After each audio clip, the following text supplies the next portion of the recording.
everyone. Welcome to the Third Man Cricket Show. Here we are at the end of day two, and what a great day for Test cricket it has been. New Zealand dominating all the way. They are 229 for 3, and Taylor is still out there playing on 46 of 97 balls, and they trail by just 74 runs. I have with me Omkar, Parth, Sachin, and Sanchit. How are you guys? How do you guys feel basically at the end of day two? Well, I think from New Very, Zealand's perspective, they would have had a perfect day, but that wicket in the last over certainly changes things. All right. What about you, yeah, Sachin? Certainly excited for New Zealand. I mean, they've been playing great cricket throughout the day. Yeah, the last wicket probably might affect them a lot, but apart from that, I think they've been brilliant throughout. All right, Omkar, your thoughts? Will Young was very disappointed when he got out on the last ball. He was really batting well. It didn't look like he's playing his first match. He didn't struggle at all. Before the lunch session, during the lunch session which we had, me and Sanchit said that he played almost 24 balls, but he was looking really good. So he just calculated shots and the temperament which he had, but unluckily he missed out on 100. Parth, what do you feel? How has the day same, panned out same, for you? same, same opinions as Omkar's. I'm very disappointed. I mean, he got out on the last show. I mean, playing through whole day and getting out on the last show. It's very, heartbreaking. And I think it has been, Lawrence's day and with the bat and with the ball. All right, Sanchit, you just mentioned that the wicket in the last, the wicket that fell, William got out to Dan Lawrence popping the ball at short leg. You think that that changes things, but do you think we are safe to say that New Zealand are well ahead of England in this Test match, or do you think it's still even? Well, I think if you look at through the scorecard, it is still safe to say that the match is still evenly balanced. I feel even though New Zealand are in a pretty good position that they would have expected them to be at stumps, I feel they will be happier side. But I feel that the game is still in even balance. New Zealand are still trailing by 74, and we know that the nature of Test cricket is so that anything can happen in about 30 minutes time, and we also know that the vulnerability of the New Zealand's middle order. So maybe that Will Young's wicket was a bit unnecessary on their part, just at the stroke of stumps. So they might be gutted that they didn't go at stumps two down, especially after dominating the English bowlers throughout the day. I mean, apart from Stuart Broad, to be honest, nobody looked threatening as such, and that actually led the captain himself, Joe Root, to bowl some 12 overs or something, along with someone like Dan Lawrence, who indeed got a wicket. So things weren't looking that great for England, apart from that wicket in the last over. But yeah, I think a new day is desperately what they need. But disappointing day for from England's perspective, and surely New Zealand will be happier side going in at stumps. Well, Sachit and then Omkar, I would really like to know your opinion on the innings that Will Young played. He got out in the, and towards the end of the day, but he got out on 82, and it was a very well constructed 82. So, what are your opinions on the way he played this inning? Sachit and then Omkar. Yeah, I feel it was a very mature innings. He showed a lot of confidence in the very first game that he's playing. I saw a lot of similarities with Kane Williamson in his game and his style as well. So I think that that's obviously a huge positive for New Zealand because, and also a headache for their selectors because this adds to the huge list of batsmen who've been performing well for New Zealand. So obviously selection would be a little bit of a difficult process for the selectors. But apart from that, I feel it's a great positive for New Zealand because Will Young has been playing really well. This innings was well constructed, and the patience was also. I mean, patience was also very impressive because he took his time. He didn't rush into his shots, but when the ball was in his arc, he didn't hesitate to hit.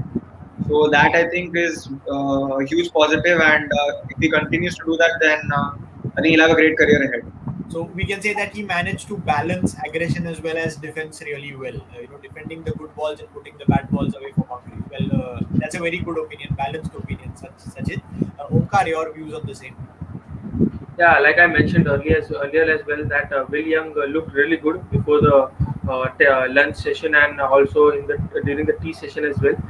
Like I said that he's coming in place of Williamson, like he's replacing the captain that were number 3. So he has to balance his innings. Like he should set an example. Like I'm here as a replacement, but I will play like I'm in the playing 11 from my for game one. So the way he batted, the temperament which he had, the shots, the techniques which he used to play out the bowlers, which was really good. He was somehow he was attacking as well, and he was playing defensive when it was needed. So according to situation, he played really well, and probably a pure mature innings. Exactly, very well said, Omkar. And we had a comment from one cheer saying that New Zealand have a very interesting cricket culture within their camp that just brings out amazing talent time and time again. I would like to come to you, Parth, for this. That what do you think of this statement made by Vanch and the cricketing culture that New Zealand are inhibited with? Yes, as one said, like the examples are in front of us. We have seen Conway performing really well in the last test, scoring a brilliant 200, and he carried that form in in the second test as well, scoring 80 odd runs, and along with him, we had Will Young on his debut scoring those 80 runs. I think from the beginning he looked solid, and I think I never saw him, in a situation of if in a situation of uncomfortability. And from the ball one, I think he was pulling his shots and he was ignoring those, the balls which are outside the off stump, and playing according to the ball. And ironically, I think he looked a bit, hesitated when Jolo started bowling, like initially, but he carried on with this rhythm and carried the day out. But it was very heartbreaking, seeing him getting out on the very last over. Exactly, that's very well put up, Parth. Coming to you, Sanchit, we have heard many legends say this that you can have batsmen who are scoring hundreds and 200s, you can have batsmen in good rhythm, but if you want to win a test game, you need 20 wickets. Those 20 wickets are extremely important, and that's exactly where England are lacking right now because they are not able to get regular breakthroughs. So, what are your views on the England bowling lineup? That you have already mentioned that Stuart Broad has been bowling well, but he is not getting enough support from the other ends. So, Sanchit first, and then Sachit, I would like to know your views on the same.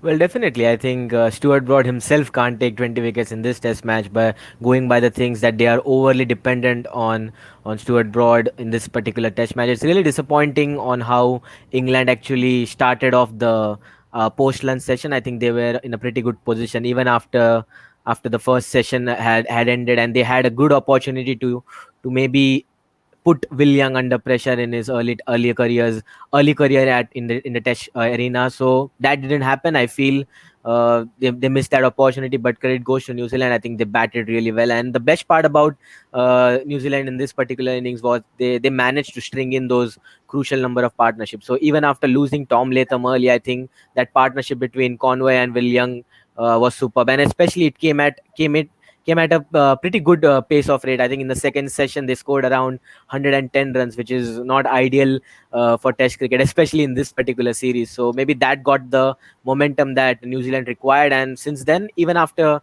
Conway missed out on 100, I think he deserved 100. To be honest, the way he was playing, they still managed to carry on, as Ronak rightly says in the comment that Taylor, being the most experienced campaigner, we don't want him to get into runs before World Test Championship final. So unfortunately, that looks to be the case. I think Ross Taylor, for his 46th not out, I think he has looked really sublime. And unfortunately, it is coming at the wrong time for an Indian fan. So hopefully, we manage to maybe contain that threat of Ross Taylor. But I think New Zealand look really good in this particular innings. True, true. We are all here analyzing England as well as New Zealand, but deep down within our heart, we know that it's the Indian thing that's coming up, and the big World Test Championship final is up next on the 18th of June. So, yes, Ronak, we certainly do not want Ross Taylor to perform in this game and carry his form in the next one. But yeah, Sachit, if I would ask your views on the same. Certainly, I feel the bowling attack of England has been exactly contrary to the first match, because we saw Mark Wood being very effective and Broad having a bad day, and now Broad is leading their pace attack, and Mark Wood hasn't had a very effective day. So clearly, it's very contrary to the first match. But hopefully, Mark Wood does make a comeback and bowl well, because we all know what he can do is very talented. And also, if I may point out that the English bowlers seem to be very confused at home, which is a huge threat for them because they're bringing in the sixth or seventh bowler in a test match, which is not ideal. You don't see that very often. Yes, Dan Lawrence did strike, which is obviously a positive for England, but you don't see that very often. You don't see a sixth bowler or seventh bowler coming in a test match. So they're clearly very confused. They realized that their selection wasn't on par, and they had two part-time off spinners and not one good spinner. So really, I think that's a little sad to see because if they're confused at home, I don't know what they'll do outside. When they're traveling, when they're playing in other countries, it might be really difficult because they seem to be very confused at home. But hopefully, they do understand that. Hopefully, they do get a better perspective and come back in the next day, and hopefully, they do pick up a few wickets because as Sanchit mentioned before, they can't be completely dependent on Broad. Anderson has been bowling well, but he hasn't been able to get wickets. So hopefully, all of them do come back and get some wickets in the next game. Sachit saying that they have realized. I don't think so that they have realized till now. After getting the But after the Lawrence getting that wicket. But guys, I feel they will be just that 1% happy because Dan Lawrence has got Will Young towards the end of the day, even if he's a part-time. Yeah, So that's definitely. what Parth is mentioning here. But But starting with you, Parth, and then Omkar, I would really like to ask you about the fielding, especially the slip cordon of the England team today, because Will Young was dropped by Joe Root, if I'm not wrong. That was a pretty easy catch, a bold of Ollie Stone. So, what do you think about the slip cordon? These chances really need to be taken, especially of a batsman who's really set and playing well. So, do you think that they need to be more aware or make more changes in that slip cordon? Parth and then Omkar.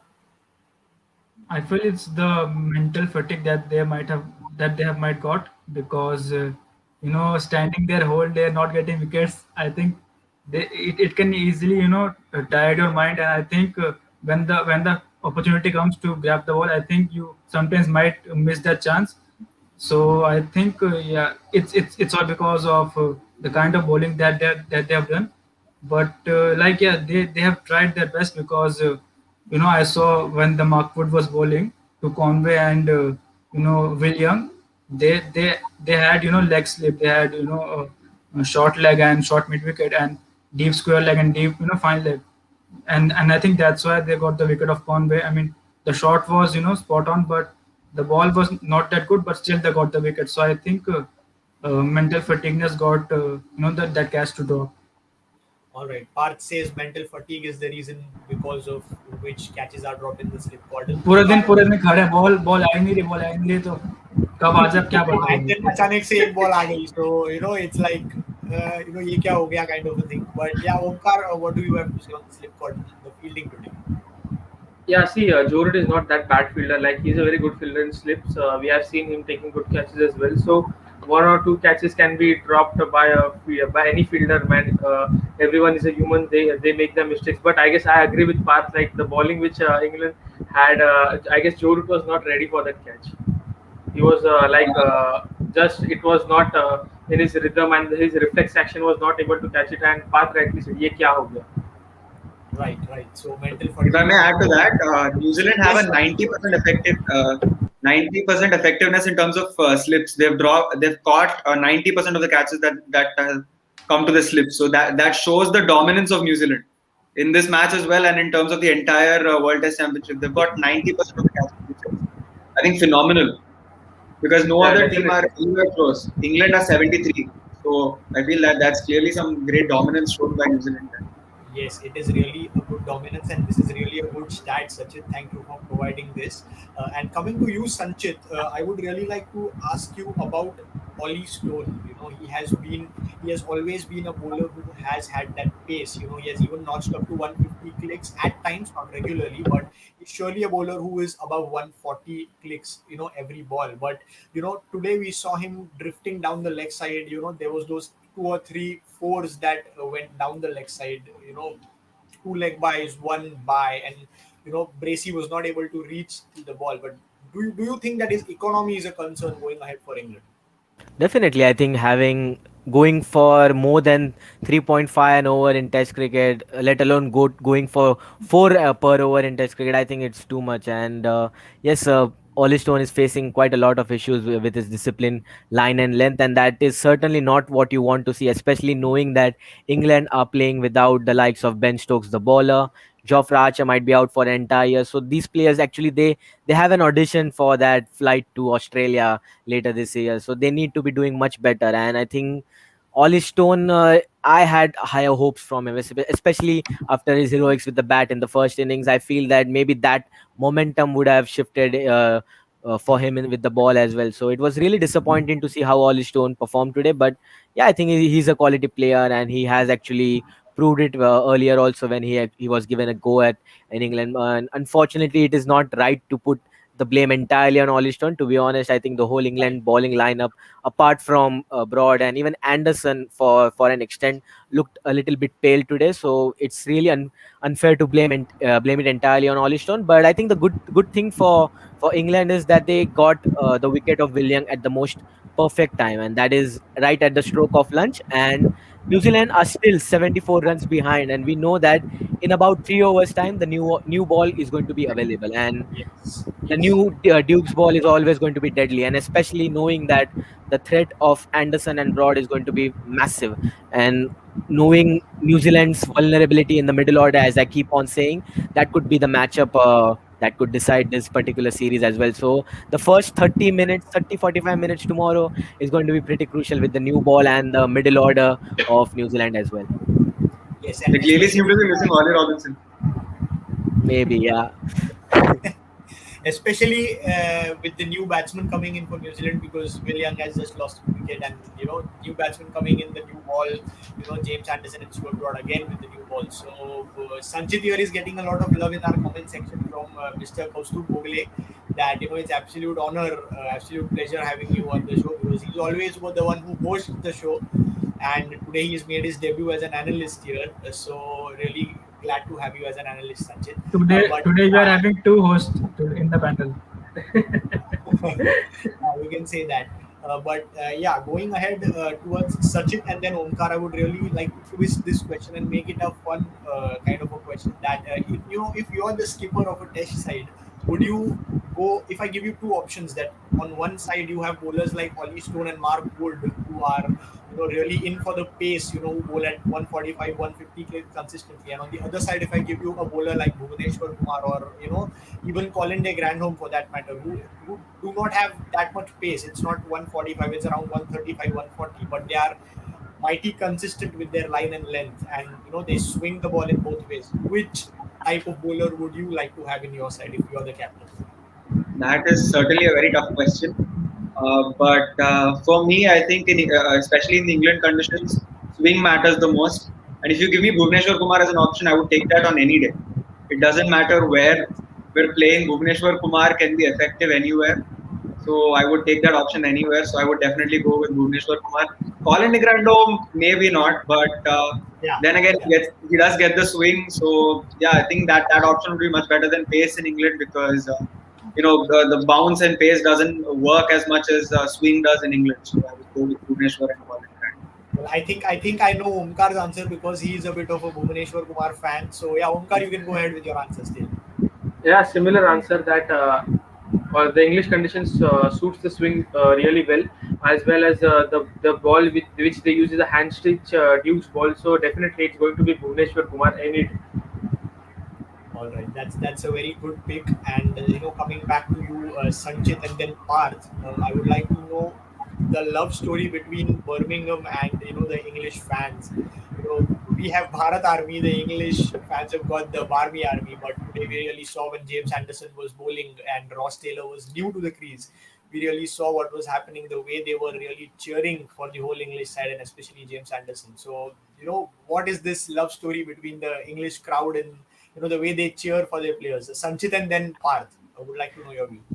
I think definitely English fans are actually known for their antics on the field, in the stands as well, and we actually saw a bit of glimpse of that in the Test documentary, which is on Amazon, based on the Australian Yes. cricket team. And in that first Test match before they played at Edgbaston, we saw the hostile environment that the Australian team had to endure at Edgbaston. So that actually shows the picture of what it's like to be the the touring team at Edgbaston, and I feel that the crowd is fantastic and it is always loud, no matter what kind of a situation England are in. So for years, the Edgbaston arena was known for to be England's fortress, and it was always difficult for all the teams, touring teams, to come here and win. But since Australia's victory, I feel that died down a little bit. But I don't see that change taking an effect on the crowd, because they have been loud as ever since that. Ever since that Ashes in 2005 as well, where Edgbaston produced that magnificent game where Australia lost it just narrowly. So maybe the love story will actually continue.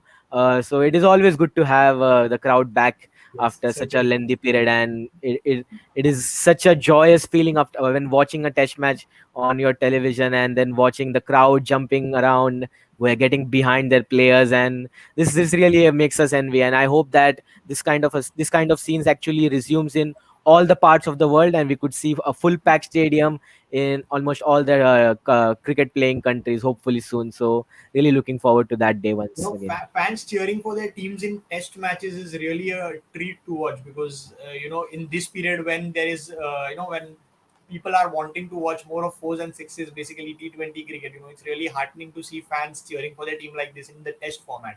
So yeah, Parth, go ahead with your views, please. Yeah, it definitely motivates the bowler, and it, like Sanjay said that it's treat to the ears. I mean, it makes the watching experience more interactive. I remember that the crowd was singing that. Have you heard the song of the Rishabh Pant that Bharat Army sang? Like he smacked you for a six, then he'll babysit your kids. So I think the rhythm was exactly the same, but I think the lyrics were different. And yeah, I mean, it gave the momentum to Stuart Broad. I mean, the spell that it bowled to Ross Taylor. I mean, the time that Ross Taylor got beaten, I think it was, I mean, beautiful to see. Are you studying the lyrics part so that you can come up with it in the next I session that was we I have? was trying to get the lyrics. I mean, but the rhythm was same of that Rishabh Pant song. Okay, so you know quite a I lot mean, about just cricket. just just imagine that you are enjoying while watching on the on the laptop or the television. Just imagine what would it feel. I mean, when you're present there, Exactly, it exactly. would be heaven, heaven. It would really feel very very motivating, especially if you're playing in there in the middle. But yeah, I've got a very interesting stat here. Sachit and then Omkar, I would like to know your views on the same. The first 7 overs that Joe Root bowled, he went for just 7 runs in the first 5 overs, but he went for 15 runs in the next 2 overs. So, do you think that the New Zealand batsmen are really studying him and they are getting used to what he's trying to do? Because obviously he's not a main bowler; he's a part timer who's coming into the attack to fill the place of a main spinner. But do you think that the New Zealand players are really very very successful in studying him and they can take him out of the park in the not tomorrow, because there'll be the new ball and Anderson and Broad will come into the attack. But do you think that it is the case? I don't think it's more of New Zealand studying him than New Zealand taking risks, because I think I saw one boundary from Ross Taylor where he just it was a risky shot. He bottomed it and Lofted it it went for a over boundary. mid wicket. Yeah, Yeah, yes. So he took that risk. It wasn't about studying Joe Root, because Joe Root doesn't have many variations. It's just about varying the line. He doesn't do much there because again he's just a part timer. You don't know much about it. He just gets the ball to turn a little bit. So it's not about studying him. It's just New Zealand taking more risks because they've clearly targeted Joe Root because they know that he's a part timer and that's where they can get some runs. So Ross Taylor and William as well, both of them just took advantage of that and tried to get as many runs as possible against Joe Root. right. They targeted Joe Root, hence why he brought Dan Lawrence into the attack, another part timer. But he at the end of the day took a I wicket. don't So I don't yes, think Parth. that I don't think that New Zealand was looking Jurut as a part-time bowler. Yes, yes. I certainly feel the same. See, I don't feel that even England looks at him as a part-time bowler with the way he's bowling. He's bowled 13 overs. Yeah, I mean that's too much for a part-time bowler. But yeah, coming to you, Omkar, what are your thoughts on the same? See, studying a bowler, if he's a full-time bowler like a proper spinner like Ashwin, Nathan Lyon, or Jack Leach, or Adil Rashid, it can be you can study them, or you can see the analytical videos like how he bowls, the variations which he has. But how why would you study a part-timer like Joe Root? Like you just see for a part-timer, actually what happens if you are playing him? You either go for shots. It's like a if you miss I hit situation, but sometimes the part timers can be dangerous as well. But I guess they just make the mind calm, and they just went with the flow. Like they didn't see him like Jorut is bowling now. We have to go and hit him for runs. The lofted shots we have to play. We just have to build the partnership and go with the momentum and take the lead from the other end as well. Right. That's a very balanced opinion, Omkar. But Sanchit, I would like to come towards you and then Parth about what do both the teams need to do going ahead on day three. I would just like your quick opinion because we would not like to jinx tomorrow's pre-day show, obviously. So I would just like a quick opinion, a quick word to both the teams. What do you feel should be done? Well, from England's perspective, I think the best part that works in their favor, as I said earlier, is them getting the new ball after 3 overs. So I would definitely want to see England making most use of the new ball against the vulnerable middle order that I keep talking about for of New Zealand.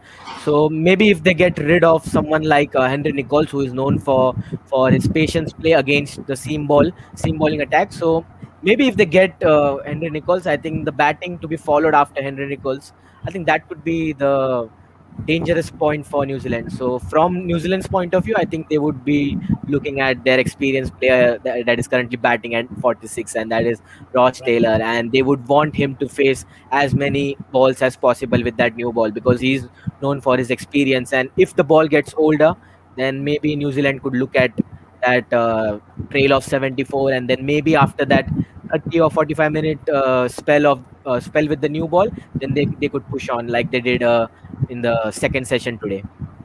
right. Parth, your views? I completely agree with Sanchit, but New Zealand were looking very strong when Will Young was batting. I thought that he would carry his innings, in the next day as well, and get that 150 200 lead. The way he was playing, I was very really hoping that they can get the lead. But since he have gotten out, I think the whole pressure will be on Ross Taylor, the batting to come. Considering the batting to come ahead. So I think the first session will be very crucial. And as Sanchez said, with the new ball, I think Jimmy Anderson will be very dangerous. So they need to get through that phase of the new ball. So it's going to be very difficult, first session for New Zealand. Right, right. Coming to you, Sachit and Omkar, I would really like to know what do you think? Who are the two X factors for the team going ahead tomorrow in the first session? Who do you think will be the X factor for New Zealand as well as for England? One player each. What do you think, Sachit? For New Zealand, I feel it's Ross Taylor because he's always dependable, and if he's set, then he can go on to score some massive runs. So and right now he's set clearly. So I feel he can be a huge threat for England and for. I mean, in terms of England's X factor, I would say it's Stuart Broad because he's been bowling well, and if he continues to do that, then he can rip through the batting lineup. So definitely, it would be Stuart Broad. I think it would be interesting to see Stuart Broad versus Ross Taylor because right from the start when Ross Taylor came into bat, Stuart Broad made him very uncomfortable. So it will be a great challenge to watch out for tomorrow. And Right, Stuart Broad also mentioned that he's clearly afraid of Ross Taylor before the series even started. He tweeted or something saying that Ross Taylor would be very difficult to get. right, right. That was certainly what he said. Omkar, your predictions on the X factor? See, for New Zealand, it's definitely going to be their leading run scorer in Test. That is Ross Taylor. He is playing on 46 of 97 balls. And for England, I feel like with the new ball coming in, I'm backing James Anderson to be the X factor. All right, pretty good X factors considering what the both teams are looking at. Guys, that's all we have. But I want you to predict. Parth, have you got the hat on? Have you got it beside you? I would like you to put it on, and I would like all four of you to predict what would happen in the first session tomorrow. Your score. Yes, Sanchit, good one. Starting with you, Sanchit. The score towards the end of the first session tomorrow. I am actually a poor predictor, and that was evident in the last time that I predicted. I predicted 60 for 3, and they ended up scoring 110. So if I predict in favor of New Zealand, then England fans would have to thank me. But realistically, if I have to look at the situation right now with the new ball coming in and the batting yet to come, I see 4 wickets falling down in the next session at an expense of 70 to 80 runs, because I believe while the wickets are falling down, New Zealand will be looking to get as many runs as possible. Okay, Sachin. I would also say I'm very similar to Sanchit. My predictions haven't been very accurate, but I think New Zealand will survive the new ball for a while because you have Ross Taylor and Henry Nichols coming down the order, and Daryl Mitchell as well, who has shown some talent. So I feel they would probably get to about 40 to 50 runs and lose probably a couple of wickets. Well, Ronak is mentioning that Joe Root will be the key bowler for England tomorrow, considering the optimism that they have shown in the spin bowling. So, thank you very much for your views, Ronak. We will consider that tomorrow. It's just the optimism. They haven't shown any result.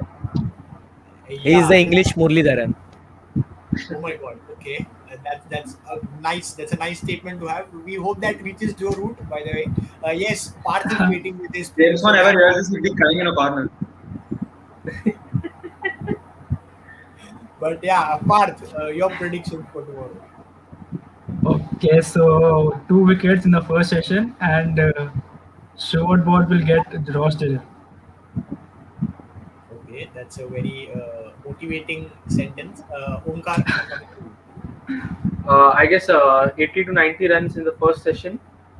With Ross Taylor is set in, and after he gets to his 50, I feel that he will try to attack the English bowlers as well. So 80 to 90 runs with loss of 1 or 2 wickets.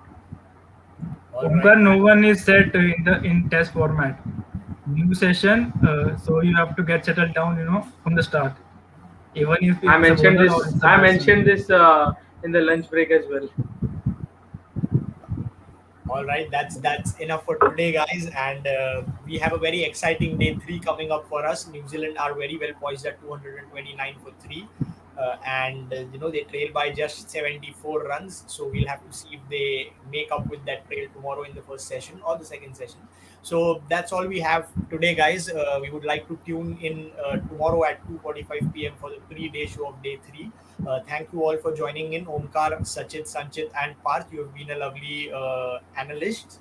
So thank you for tuning in. Thanks to everyone who's been commenting in the comment section. You have been really useful for us to give many insights. And do join us tomorrow at 2:45 for another session. It's an exciting day tomorrow as well. And as you all know that we have been through these unprecedented times. So wherever you go outside, wear your masks and maintain social distancing. Take care of yourselves as well as others. So thank you very much. Wish you all a very good night. Thank you. Thank you. Thank you.